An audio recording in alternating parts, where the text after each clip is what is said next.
मौसम चेंज के साथ ना एलर्जी के लोगों को मसाइल हो जाते हैं और बहुत सारे लोगों ने कहा जी हमारा तो फ्लू ठीक नहीं होता, हमें छींकें आती हैं, खांसी आना शुरू हो जाती है, मौसम जैसे ही चेंज होता है, बारिश हुई या आजकल लोग एसी लगा रहे हैं, उससे बहुत ज़्यादा फ्लू के सिम्टम्स लोगों को रह रहे हैं, क्या करना है? इसमें मैम एलर्जी का जो है मौसम की जो तब्दीलियाँ हैं, एक लंबा टॉपिक है। इसमें जैसा कि नज़ला की भी किस्में हैं, इसमें अक्सर औक़ात नज़ला होता है गर्मी की वजह से, अच्छा, जो गाढ़ा और पीला होता है। ठीक है, अगर ऐसी सिचुएशन होना हमें नज़ला हुआ मौसमी तब्दीलियों की वजह से या गर्मी की वजह से, तो वो जो मवाद होता है वो गाढ़ा और पीला होता है। तो ऐसी हालत में हमें दूध से बनी हुई चीज़ों का इस्तेमाल करना चाहिए, जैसा कि दूध में इलायची डाल लें। अच्छा, नॉर्मली तो रेशे की सूरत में और ये इस तरह की सिचुएशन लोग कहते हैं दूध, दही, चावल, ये चीज़ें आपने इस्तेमाल वो अगर सर्दी की वजह से जो पतला होता है, अच्छा, जिसमें छींकें बहुत ज़्यादा आती हैं, नाक से पानी बहना, नाक में खारिश, एलर्जी का हो जाना, ऐसी हालत में अगर गर्मी की वजह से आपको गाढ़ा रेशा निकल रहा है, गाढ़ा मवाद निकल रहा है, बलगम निकल रही है, तो ऐसी हालत में हम दूध से बनी हुई चीज़ें, दूध रस, सवियाँ, कस्टर्ड, फिरनी, रसमलाई, इस तरह की चीज़ें इलायची डाल कर लेंगे तो अल्हम्दुलिल्लाह उससे जो है वो ठीक हो जाएगा, अल्हम्दुलिल्लाह शिफा हो जाती है उससे। कुछ भी खा सकते हैं और दूध गर्म होना चाहिए और उसमें इलायची डाली। इलायची वाला दूध भी पीते रहे तो वो भी काफ़ी। इलायची की क्वांटिटी कितनी होनी चाहिए? 3 दाने, ठीक है, 1 गिलास दूध में 3 दाने जो है वो इलायची के डालकर ये 2 टाइम 3 टाइम पिलाएं और 4 दिन के अंदर अंदर 2-4 दिन के अंदर अंदर अल्हम्दुलिल्लाह ये मसला हल हो जाता है। एक सिचुएशन है कि लोगों को छींकें आती हैं बहुत ज़्यादा, फ्लू के सिम्टम्स भी नहीं होते, ऐसे ही बस एक्सपोजर हुआ, बाहर गए तो छींकें आना शुरू हो गई और थोड़ी देर बाद वो खुद ही सेटल हो जाती हैं, वो भी एलर्जी की एक किस्म है। तो अगर इस तरह के सिम्टम्स हैं तो क्या करना है? अच्छा मैम, इसमें जो जिसमें बहुत ज़्यादा छींकें आ रही होती हैं और नाक से पानी ही पानी बहता जा रहा होता है, नॉर्मली बड़े कहते हैं भाप वगैरह ले लें, बिल्कुल वो भी स्टीम ले सूदमंद लें। है। अच्छा, बहुत सूदमंद है स्टीम लेना भी, और वो भी पानी में थोड़ा नमक डालकर अच्छा, उसकी स्टीम लें, सर पे ऊपर तावल ले लें, उस स्किन पे भी अल्हम्दुलिल्लाह फ़ायदेमंद साबित होता है और साथ साथ नाक को, बंदशुदा नाक को भी खोलने के लिए एक अक्सीर का काम करता है। आपने 5 अदद लौंग लेने हैं, 7 दारचीनी लेनी है, 1 फिंगर के बराबर, ठीक है, और साथ ही साथ आपने 1 चुटकी चाय जो पत्ती होती है इसकी लेनी है।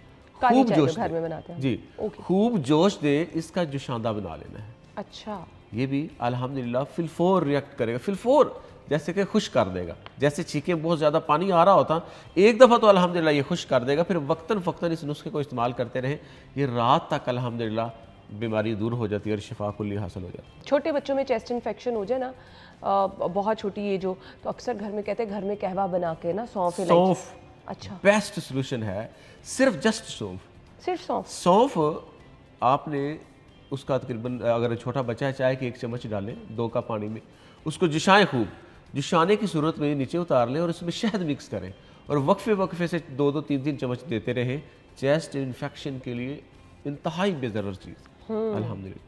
बच्चों में खास तौर पे, क्योंकि बच्चों को आप बहुत हैवी मेडिसिन भी नहीं दे सकते और बच्चों में अगर फ्लू हो जाए, चेस्ट इन्फेक्शन हो जाए, तो इसके लिए सबसे बेस्ट चीज़ यही है जी, आप बच्चों को, आजकल बच्चे वैसे भी एसी में सोएं तो हम देखते हैं फ्लू वगैरह के सिम्टम्स हो जाते हैं, तो बच्चों को ये बड़ा सेफली आप दे सकते हैं। और सौंफ इसमें सिर्फ हकीम साहब ने कहा है, क्योंकि लोग कहते हैं दालचीनी भी डाल लें। नहीं, सौंफ ज़्यादा सूटेबल, बच्चे हसास होते हैं ना, तबीयत हसास होती है, तो चीज़ इस तरह की होनी चाहिए कि जो बेज़रर हो। जी हकीम साहब, हम अक्सर देखते हैं कि बच्चे जो हैं वो खाना शाना सही खा रहे होते हैं, हज़म नहीं हो रहा होता, तो बच्चों में अगर खाना हज़म नहीं हो रहा, भूख नहीं लग रही, उसके लिए कुछ बता दें। इसमें मैम थ्योरी को समझना पड़ेगा ना, पहले बच्चे की हरकत को समझना पड़ेगा। छोटा बच्चा ना नहीं मुंह से बोल के बता सकता। फ़र्ज़ करें कि बच्चे के पेट में दर्द है, आप कैसे अंदाज़ा लगाएंगे? बच्चा रो रहा है और आपको समझ नहीं आ रही कि मैंने क्या करना है। ऐसी हालत में हम क्या करेंगे? बच्चे की उसके इशारों को समझेंगे। बच्चा अगर रो कर, ज़ोर से रोए और चिल्ला कर अपने घुटनों को समेट के पेट की तरफ लेके जाए ना, आपको ख्याल कर लेना चाहिए कि बच्चे के पेट में दर्द है। अगर बच्चा ज़ोर ज़ोर से रोए और सर को इधर इधर पटके, तो समझ लेना कि बच्चे के सर में दर्द है। अगर बच्चा ज़ोर से रोए और रोता रोता कानों की तरफ हाथों को लेकर जाए, तो समझ लेना कि बच्चे के कान का दर्द है।